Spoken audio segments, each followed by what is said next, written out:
Good evening. I'd like to start off by asking all of you to close your eyes and think back to March 2020. Remember the feeling you felt after waiting in line, waiting to go to the grocery store with anticipation, and then you were met with an empty shelf.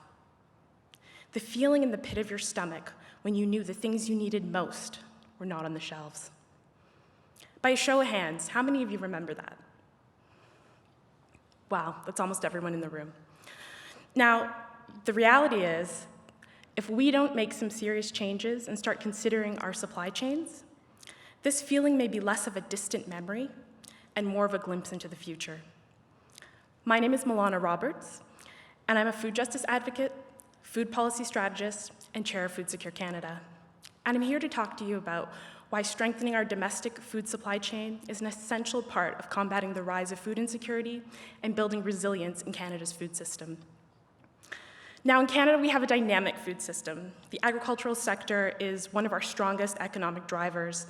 And in fact, we're one of the few countries in the world that has the capacity to be entirely self-sufficient, producing all of the food to feed Canadians in this country, although we currently don't. Canada is the world's 5th largest exporter and importer of agri-food. We have more than 2 million jobs in agriculture, composing 12% of all employment in the country, and it generates about $114 billion in the annual GDP. So when you think about it, economically, food in Canada sounds pretty good. But in 2021, it didn't sound so good for many Canadians. More than 5.8 million Canadians reported being food insecure due to lack of household income. That includes 1.4 million children and a disproportionate amount of Indigenous, Black, and racialized communities. Now, this situation is widely recognized as being driven by inadequate access to income to purchase food and cover the cost of staples like housing and childcare. And despite the fact that the vast majority of food insecure folks are working, with 60% of them being employed. Now, in 2019, Canada launched its first ever food policy, providing an overarching policy direction on food priorities, including food insecurity. And although it didn't include solutions that responded to the crux of this challenge, by doing things like increasing the Child Care Canada benefit, in 2021, Trudeau did something important. He spelled out a distinct focus on local supply chains in his agricultural mandate letter.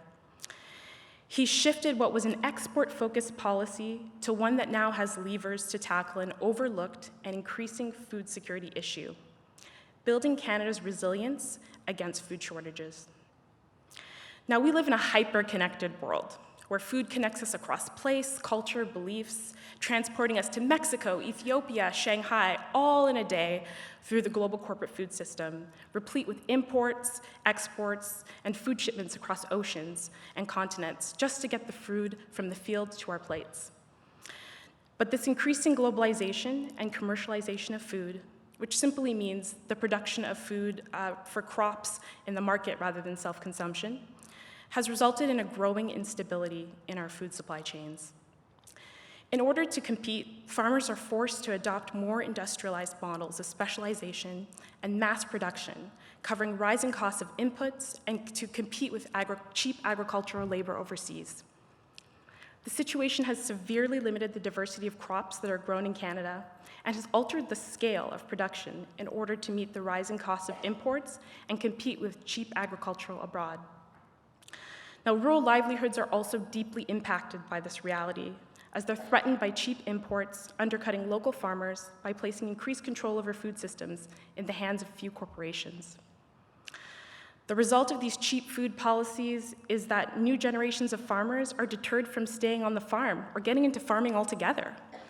We've seen a 70% decline in the new farmers joining agriculture since 1991. And an aging workforce of farmers at the average age of 55 who are expected to retire in the next 8 years. So despite producing in excess of grains, oils, meats, and dairy, over time, Canada has become more reliant on its food from other countries and produces about 19% of its domestically consumed fruit and only 67% of its vegetables. Now, our resilience on off-season crops from countries across the world also has environmental and social impacts, as this practice displaces local farms from more fertile land and takes land out of production for local markets. As subsistence farms are lost to export producers, local food insecurity is jeopardized for the purpose of cash cropping. So what does all of this have to do with food security in Canada? How will this information help us think about how we move forward?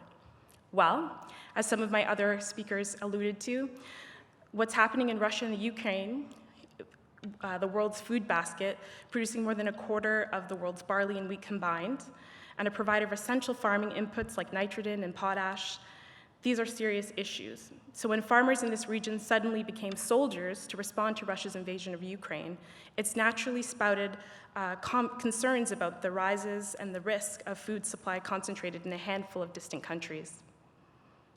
Coupled with 2 preceding years of unprecedented pandemic-produced shocks, stressed supply chains saw FAO food price index staples like vegetable oil increase 182% and 68% in cereals. This begs the question, if the war in Ukraine is causing famine and food insecurity in distant places like Egypt and Nigeria, is the current industrial food system really working? These crises show that we have over-optimized efficiency, relying on concentrated food centers and production. The combined effects of COVID-19 pandemic and Russia's invasion of Ukraine have exposed the fragility of supply chains and their severe impacts on global food security.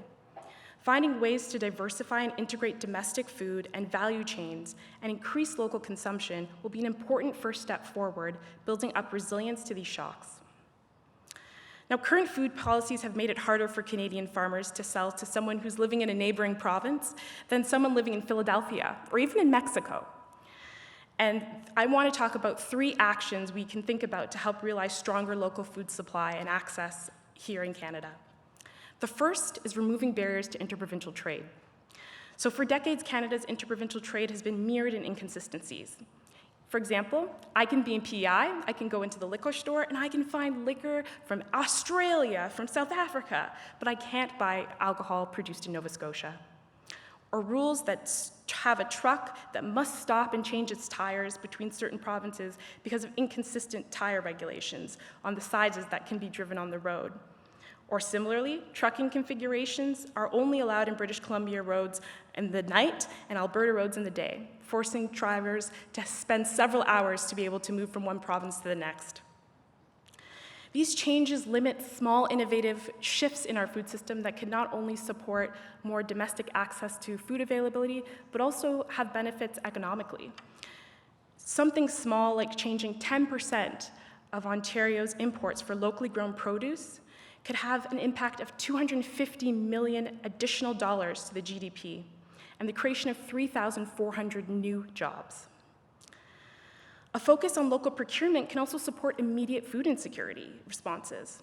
For example, during the pandemic, the federal government invested $200 million in federal emergency food relief during COVID-19 and could have procured thousands of pounds of fresh produce from local farmers to save tons of food that would have gone to waste while also addressing food insecurity.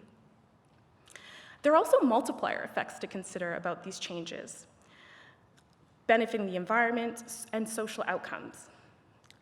By having these shifts, we would see a limited distance for food to travel, reducing fuel and CO2 emissions, as well as food waste, because food would have a limited time for moving from the farm to our plates. There's also opportunities to increase social trust and information flows with greater credibility and traceability about where our food is coming from and the conditions under which it's produced. More than that, I think we can all agree, fresher food tastes better. Am I right? So it can also result in more local jobs, rural jobs, and money staying in our Canadian markets, reinforcing rural trade and commerce and linkages between rural and urban centers, an area we see increasingly being polarized in the Canadian context. Number 2, building on processing centers. So recently, during the pandemic, the federal government launched a local infrastructure fund, which is great, but we need a more robust, large-scale responses to ensure that we have distribution we need. Canada is known for quality agricultural products. However, due to a lack of regional processing and distribution facilities, we only process half of raw products before sale and don't have an adequate network of facilities to share and transport goods, forfeiting a huge amount of potential profit. Just think about selling apple cider instead of apples, or having bread instead of just selling the wheat, or even cranberry juice instead of just the cranberries. There's a lot of opportunity here. We just need the investment. Number 3, domestic farming incentives.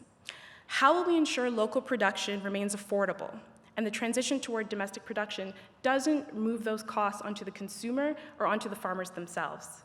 This is a key question we need to ask ourselves. By identifying incentives and reallocating subsidies to support domestic and sustainable production are definitely approaches we need to consider. All of this is great. But the truth of the matter is the price of doing nothing is the greatest cost of all, because it means that empty grocery store shelf of 2020 will no longer be a distant memory, but a new reality. A future filled with frequent food shocks that perpetuate hunger in Canada and abroad.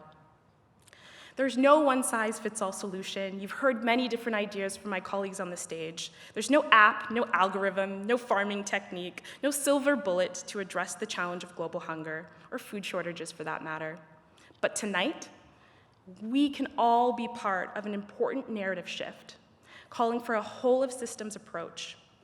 We need to start by integrating our local food systems and building good policy to facilitate those changes, alongside critical responses to target many Indigenous, Black, and low-income people living on the front lines of food issues. To me, this is the first step toward realizing true food system transformation, moving towards food sovereignty, realizing a right to food, and building a more resilient and healthy food system for all. Thank you.